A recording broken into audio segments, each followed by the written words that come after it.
So Heather, I hear that before you came to Deep Space Nine, you worked on a starship of all-disabled crew called the USS Ability? That must have been interesting, Captain Sisko said, later that day, as Dr. Bashir ran his tricorder over Heather. Heather smiled and got a faraway look in her eyes. It was so cool. I mean, no explaining, no staring, no gawking, no nothing. It was just like, having a disability was normal, and on the Ability it was. Dr. Bashir set his tricorder down. Well, other than the CP, of course, you're in perfect health. Heather shot him a look.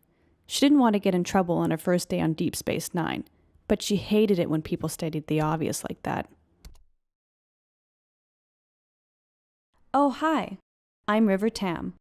You might know me from Joss Whedon's TV show Firefly or his film Serenity. You just heard me reading from a fanfiction story about a disabled character in the Star Trek universe who joins the crew of a ship called the Deep Space Nine. But let's quickly get a few large concepts out of the way for those of you unfamiliar with fanfiction. First, fanfiction or fanfic is a piece of fiction written by a fan of a certain book, TV show, movie, anime, celebrity, or any other fictional medium or forms of media. Simple. Sometimes these fan writers will even combine separate universes in crossover fic, like James Bond meets Jason Bourne, or relocate characters to alternate universes, like Frodo Baggins never goes to Mordor and instead goes to outer space. Second, even though the author incorporates mighty settings, plot devices, and characters from the original work, fanfiction provides a platform to insert new concepts and characters, largely ignored by mainstream fiction, or provides a space to uncover subtext hidden beneath these stories.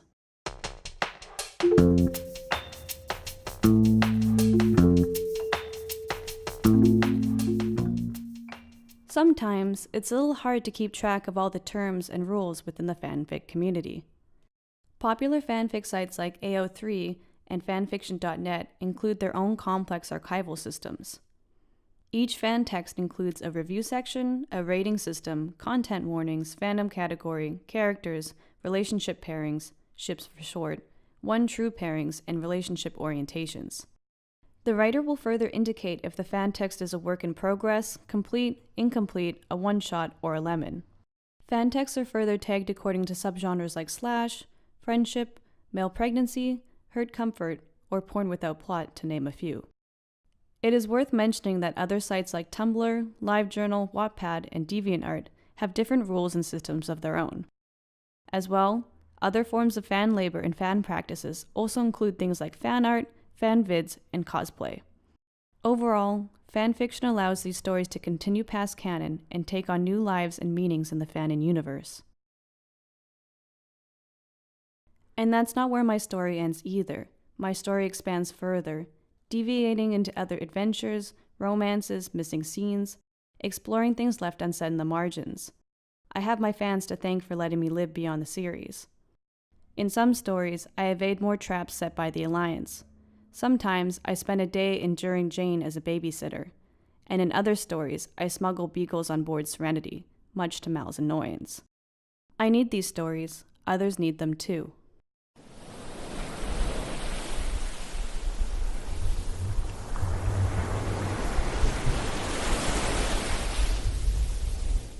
Like Heather from the Star Trek fanfiction I was reading from earlier, an original character with cerebral palsy, I too have a disability. Both fanfiction and the disability community question just who has the right to tell stories, and what stories get told. Fanfiction often challenges what legitimate forms of creative labor and authorship look like. Similar to fanfiction, the disability community wants to tell its own stories from positions that have long been ignored. There are stories of systemic ableism and sexy femgimps, crip lovers and undesirable golem girls, and nasty disabled women taking up too much space. And the fanfiction community loves to write fic about its canon disabled characters. There's Bucky Barnes from Captain America, and Toph from Avatar: The Last Airbender. There's Hiccup and Toothless from the film How to Train Your Dragon, Tyrion Lannister from Game of Thrones, Symmetra from the video game Overwatch. There's also me. The Academy cut into my amygdala again and again, damaging my brain. The amygdala controls and filters emotions. I feel everything. I have no choice. Throughout the series, I learned how to live with disability. Disability in fanfic goes beyond canon too, often setting up alternative universes or original characters to insert disability into the storyline. Previously non-disabled characters in canon are also frequently cripped in fanon. For instance, Disabled Harry, Disabled Bella, and Disabled Dean tell their own disability-inclusive stories. A range of impairments are explored and presented through these fan-disabled characters, producing texts that explore blindness, deafness, amputation, multiple sclerosis, obsessive-compulsive disorder, eating disorders, spinal injury, cerebral palsy, autism, and learning disabilities in old and new ways.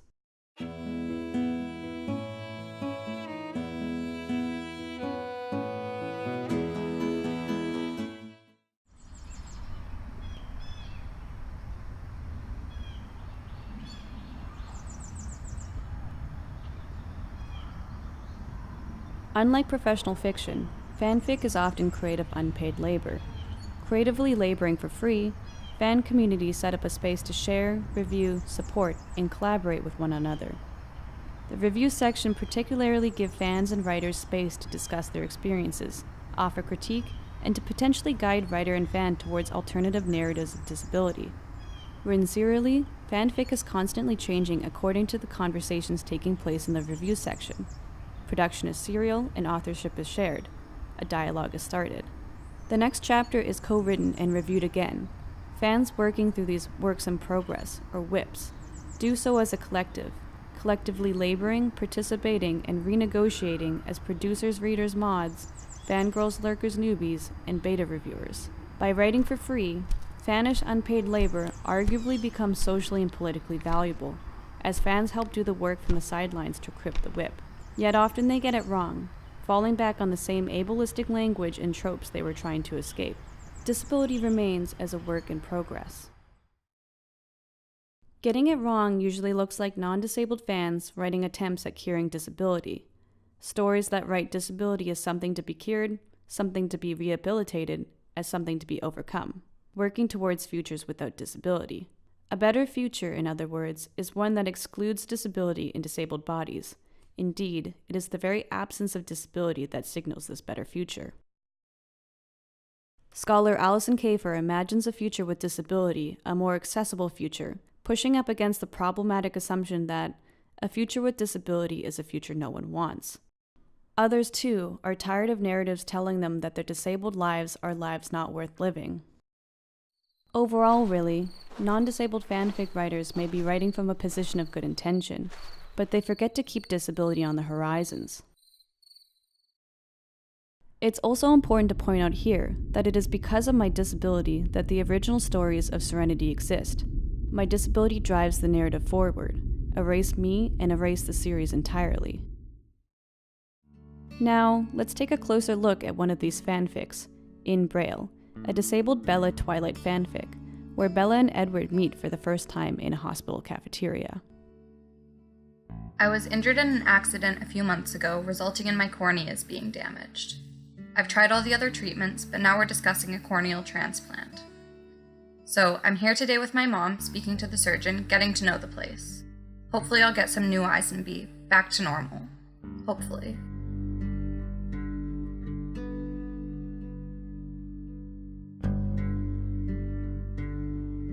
You have me at a disadvantage, Edward. I do? You already know what I look like, but I have no idea about you.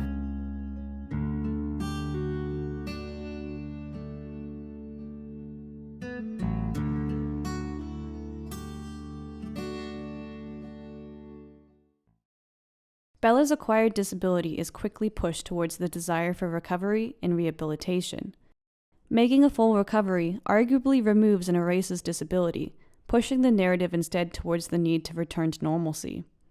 I want to point out that treatment and cure are very different things, the latter being a rather overused narrative prosthesis that reinforces compulsory able-bodiedness and halts a more complex discussion of disability to take place. In saying this, I also do not want to overlook the importance of treatment or cure for many disabled people living with chronic illness or chronic pain, for instance. But we also need to find a cure for ableism, for non-disabled and disabled people to meet one another halfway and to start talking. Disability here is also eroticized, although for the wrong reasons. reading Edward's body in Braille is a rather lazy way of writing visual impairment. There are a lot of disability badfics out there. Still, there are other writers trying to do their best to put the work in. I met up with Kara, a disability activist, writer, and fan, to get her perspective on writing disabled characters and experiences. Like, if you're a non-disabled author writing disabled characters, you need to do your fucking research. Like, you need to talk to people with disabilities, you need to know people with disabilities, like, you need to throw yourself into it. There are some people in the community that are kind of hard and fast and say, like, non-disabled authors should never be writing disabled characters, which I don't agree with. I think they can. I think there are instances where it's very well done, but you need to really, really do your research, because I've seen so many bad portrayals of disability. I also met up with disabled scholars Bridget and Kath from York University to hear what they had to say. I do think that fanfiction is one of the space probably where non-disabled people can engage with disabled people in a more like honest way than like in the rest of the world. Because of that, like a lot of people that are disabled end up like having more of a voice and being able to say, like, talk about their disability, talk about like being like chronically ill, or about like all these different kinds of things, with people that don't have that. And I think that makes fanfiction a really unique space for that. I would agree that fanfic offers a space to enter into conversation with one another, a space where disability can be included. Continuing on this point, Kath discusses her own research on how alternate representations of disability are set up online, and how non-disabled people can gain access to information about disability. One of the things that I was interested in was how disabled fans engaged with representation through critiquing and through not like this like simple type of critique, but this really layered like critiques that were not to shut down conversation but to create it. So fans have created, in some cases, they've made like whole posts, for example, this is how like you should represent, or even like teaching like people like teaching people there are certain tropes about like disability, and we have to put up with this in popular culture and in literature, and this is how we're represented. But the reality is, this is how it is to be a disabled person in society. We're talking about their life. We're saying like, oh, well, I have a visual impairment, and I was a seeing person, and then like this happened, and this is how it works. Or another person was talking about like, I stutter, and speech therapy, this is how it would work. Or how do you learn to use like sign language? Well, how does sign language work, the way you're showing your characters? So giving all this information about disabled people's lives through posts and through engagement in community and like discussion and the comment section and like through like reviewing, but also creating like guides of like this is like how you represent somebody that's like deaf, or how you represent somebody that's blind.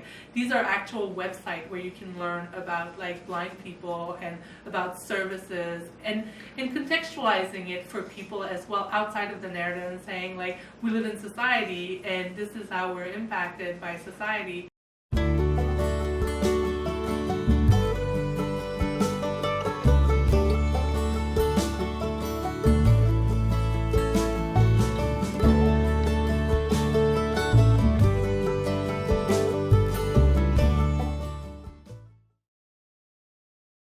I was never given a romantic interest or relationship in the original series, saving one other crew member of Serenity, Shepherd Book, religiously abstinent.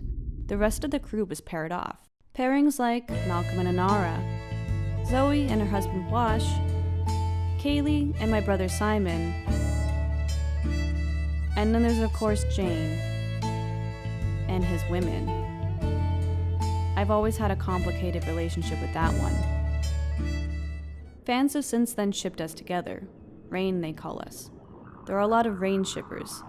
Jane likes weapons, and well, I'm a weapon of the Alliance.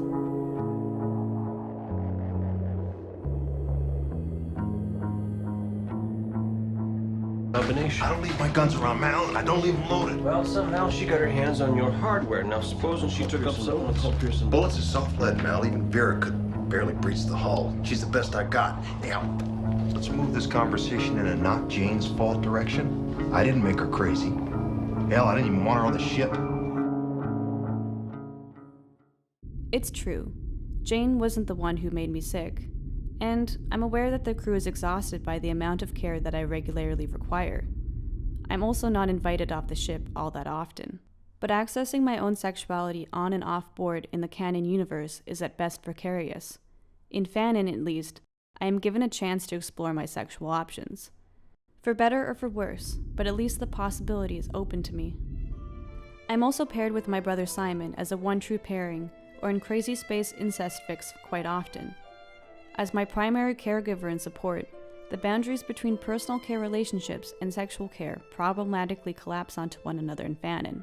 You gave up everything you had to find me. You found me broken. It's hard for you.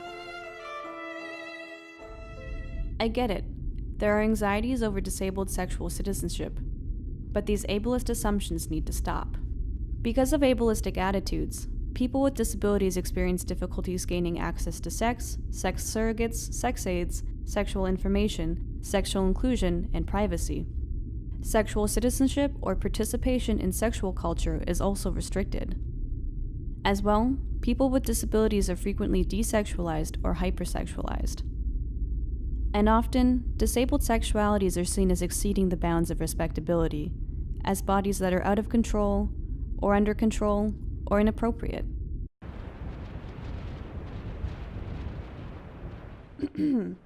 I'd like to move away from fanfic for just a second and fangirl over Lori Erickson, a queer femgimp porn star academic.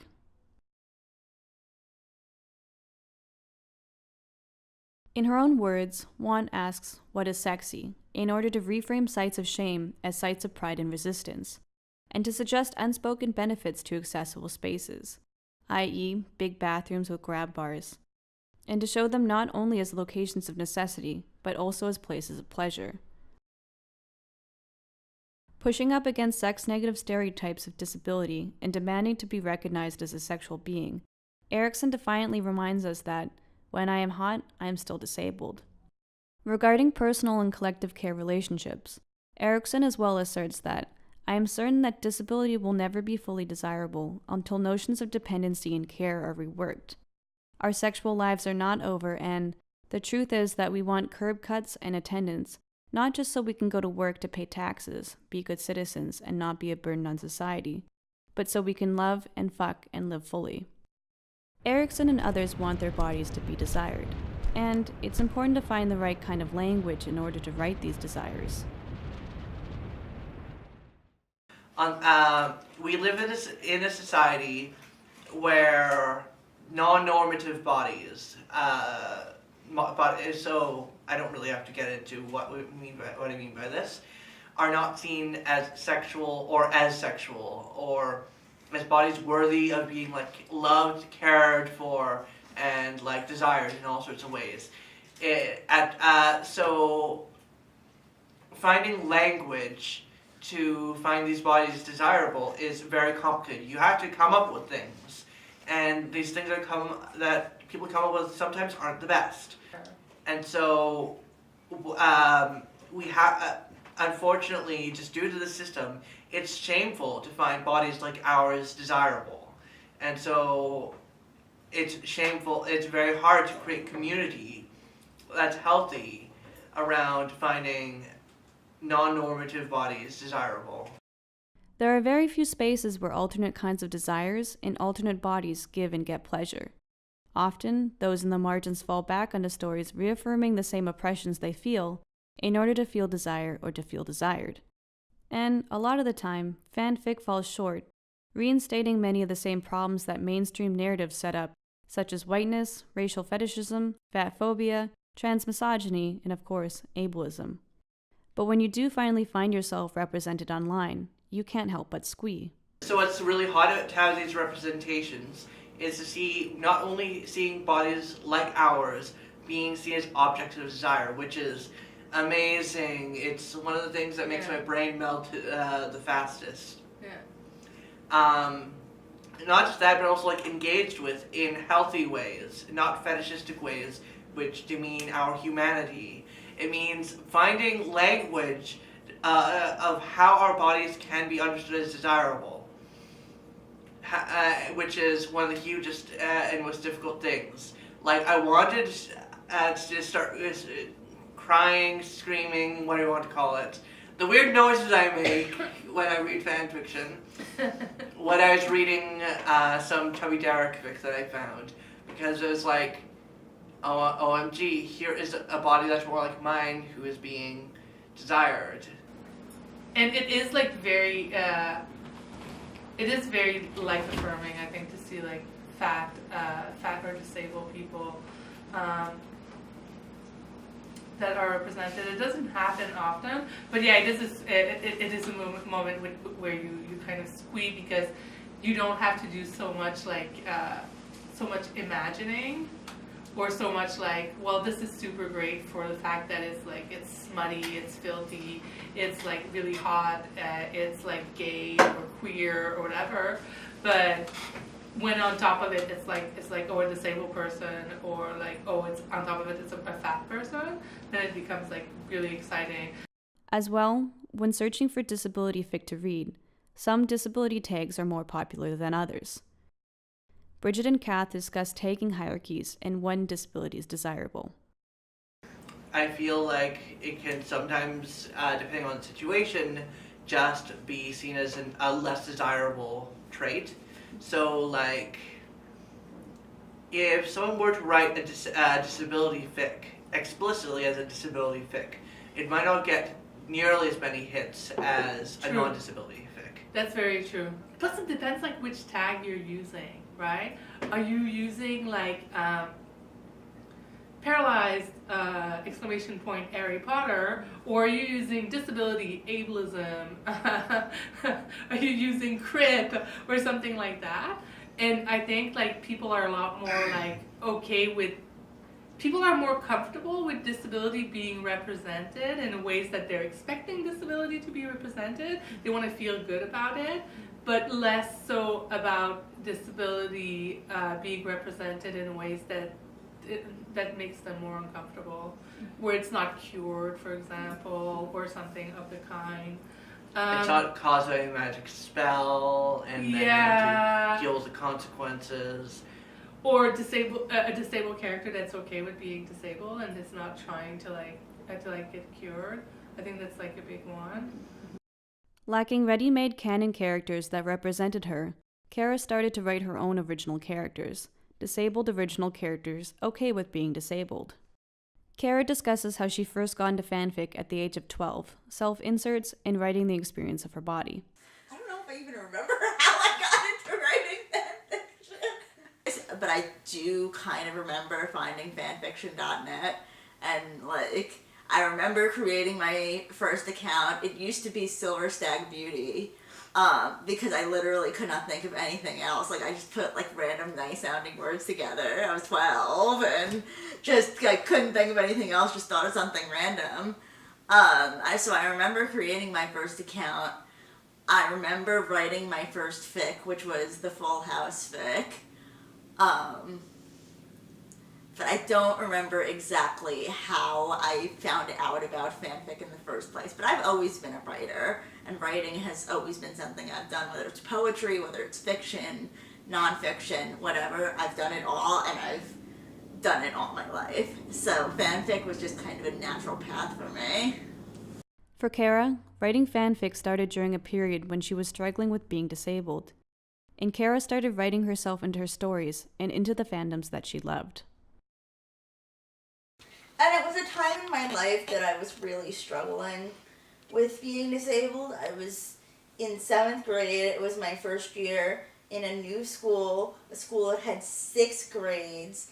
I had an aide that was assigned to be with me at all times, and I hated her. She did nothing. I think she was just there to make sure I didn't fall, and the school wouldn't get sued.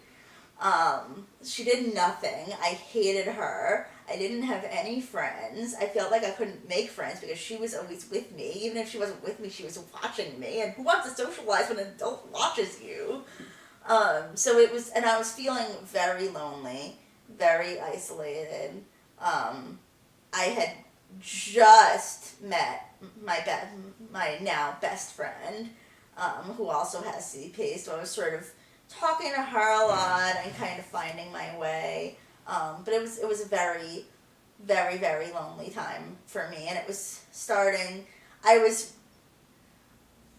realizing that non-disabled people would not necessarily want to be with me, and it was to the point where I knew that I couldn't keep up physically anymore, so that was very isolating. And, 7th grade, you're at that age where, cliques are forming and stuff, and, nobody wanted to be my friend. I don't know whether it was just because I have CP or because I had an adult with me all the time, or both, or also just my natural, I have a lot of social anxiety. So I was a very lonely kid, and that didn't get better for years, and it started a period where I was very much withdrawn, and I think that's why fanfic was so good for me, because it was kind of a lifesaver. I could just withdraw online and write my fics, and kind of imagine a world that was better than the world I was living in. I didn't know about disability culture. I didn't know that there were other people like me who were, proud of their disabilities and stuff. That came a little later. I just wrote me, honestly. And it was just, it's what every kid does. You imagine yourself into your favorite TV show or your favorite book. That's how it started. And the me I imagined just happened to have CP because I have CP. And writing anything other than bodies like hers would be impossible.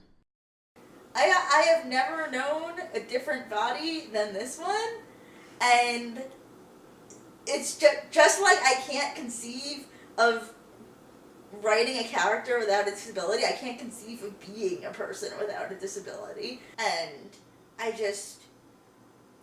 could not, and still cannot conceive of writing a non-disabled character, because just from a practical point of view, I'm like, I don't know how normal people walk. I'm like, I don't know, do normal people think about this? I don't know, what non-disabled people, I mean, that sounds bad, but I can't conceive of just how they move, I just can't. And that's why even in my original fiction, all my characters are disabled, and in particular, most of them are physically disabled, because that's the body I inhabit. I know how a physically disabled body, and specifically my kind of body, moves. It's hard to write a character and to get into a character's head when you don't know how they move around the world. Staying on the topic of self-inserts, I'd like to talk about one last thing. Mary Sue and her sister, the Gimp Sue.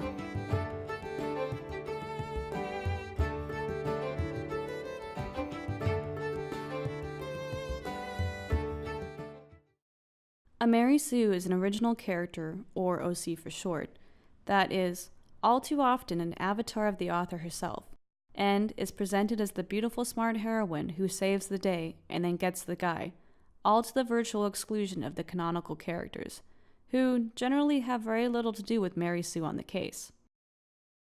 Often, Mary Sues are indicative of bad fic, and are viewed as poorly developed OCs. I'm not so sure I would agree with these critiques that pose Mary Sues as bad fic.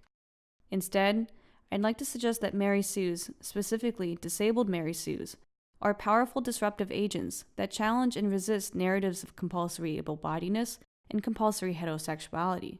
By writing spaces for themselves in fandoms that canonically don't consider their bodies or threaten to erase them, disabled Mary Sues write a way for disabled characters and readers to have agency, and to sometimes have hot consensual sex too. For fans, Mary Sue fanfic is the most universally denigrated genre in the entire canon of fanfiction. Indeed, the fan community labors against the Mary Sue, instructing other fans on how to either save Mary from herself or how to get rid of Mary altogether. Mary Sues are also continuously outed by other fans, their stories listed as targets for flaming. There is even a test for writers to take, the original fiction Mary Sue litmus test, to see if their character tests positive as a Mary Sue. In How to Kill a Mary Sue, Encyclopedia Dramatica claims that the only way to free the internet from a Mary Sue is to attack the author directly.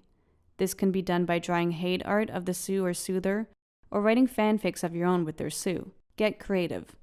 Either have really fucked up things happen to the Sue, or simply expose her for the unoriginal pretentious character she is. Obviously, these articles indicate that Mary Sues are threats to good writing. As undesirable and illegitimate acts then, fans are out to make sure that Mary has no place in canon, calling for her violent removal or erasure.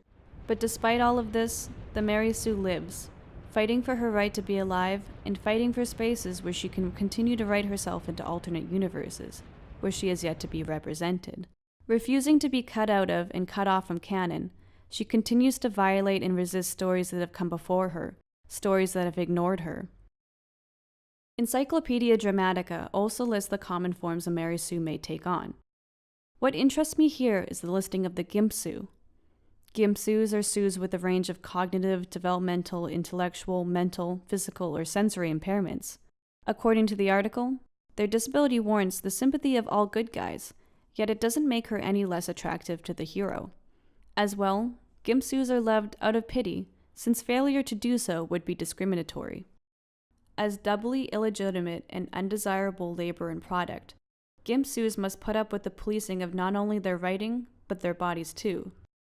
Gimp Sues are listed as a derogatory subcategory of their own.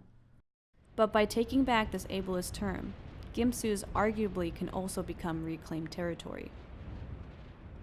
Now, let's get down to one of these lesser-known Sues. As the author of an unauthorized derivative work, my Sue performs a crip appropriation of canon, cripping canon to retell well-known or not-so-known stories from her own position on her own terms. Deviating from canon, my Sue writes disability-inclusive stories, queer stories where the Gimp Sue gets the girl, stories that imagine disability meaningfully into the future.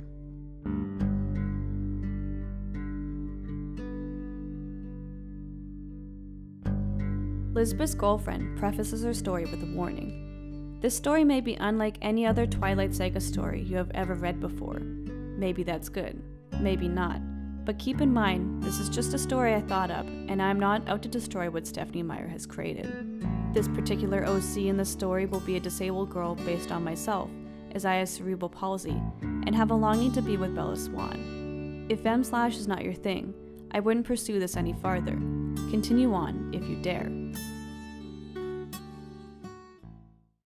Lisbeth's girlfriend directly inserts herself into the Twilight universe as the OC Effie in order to romance the canon character Bella Swan, exercising her own sexual agency through her self-insert stand-in. In the first chapter, Effie, as the new girl in town, asks Bella to help her get changed before gym class, setting up a scene where the two consensually take pleasure in watching and helping one another get undressed. Bella, I need help getting changed for class. I don't feel comfortable asking anyone else. Can you please? Of course I will. I'm just gonna get changed first. Is that okay? Before we go any further, I'd like to go back to right here and note that Effie's wheelchair isn't exactly accurate. Because systemic ableism carries over into many forms of media, access to other forms of mobility aids in the 3D model universe is limited. So, imagine a power chair, not a manual one. Got it? Okay, let's continue.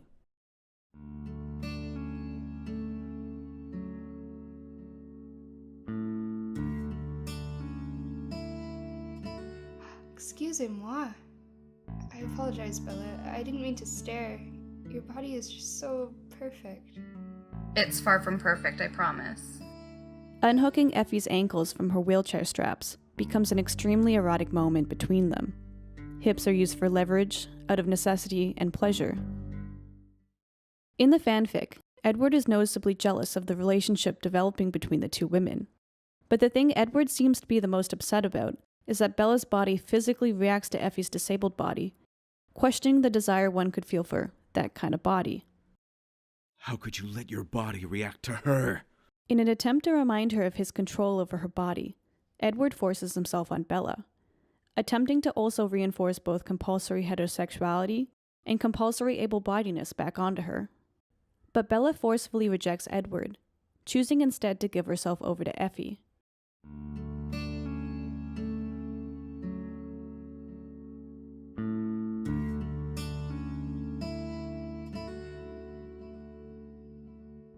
After making out with Effie on her bed, Bella realizes that the two have fallen in love. It's the end of the second chapter. Effie moves fast.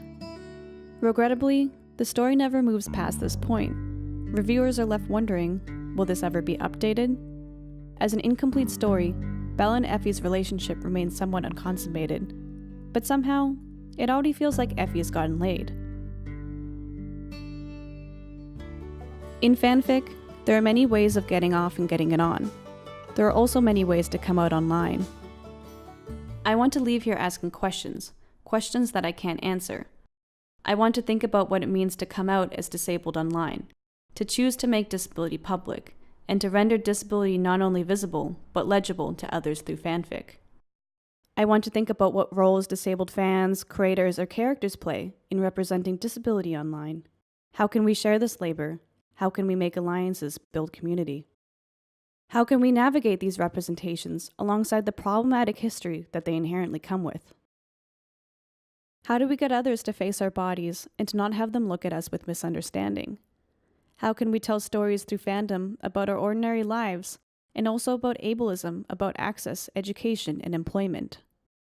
And I want to think about how to come out crip through all of this, through my favorite movies, books, and TV shows. And there needs to be more disabled authors writing everything, writing original fiction, writing fanfic. Others too have called for the need to crip up, to come out as disabled, to claim disability, to come out crip. Cripping up and coming out act as reminders that we are still disabled, still here. There are also, of course, many reasons for staying in the closet, or in choosing when, where, and to whom to disclose disability to. And sometimes we are not disabled enough to be taken seriously. We need our bodies to matter. This is how intensely I felt about it, and this is why it's really important to have, people write more fic involving bodies like ours. Yeah. Because we don't see it very often, and it's super important not just for us, but also, as an activist project. Because if people don't see us as desirable, will they actually hire us? Will they want us to be friends with them?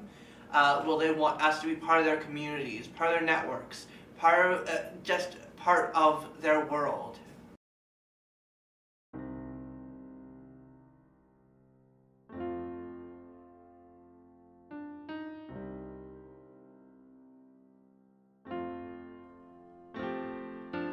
Take my love, take my land, take me where I cannot stand.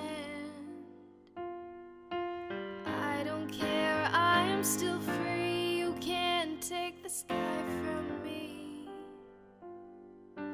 Take me out to the black, tell 'em I ain't coming back. Burn the land and boil the sea, you can't take the sky from me.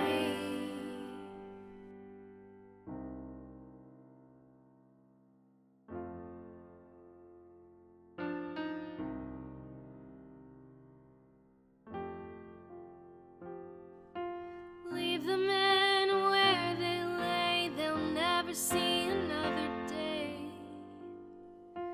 Lost my soul, lost my dream, you can't take the sky from me. I feel the black reaching out, I hear its song without a doubt. And I still hear and I still see that you can't take the sky from me.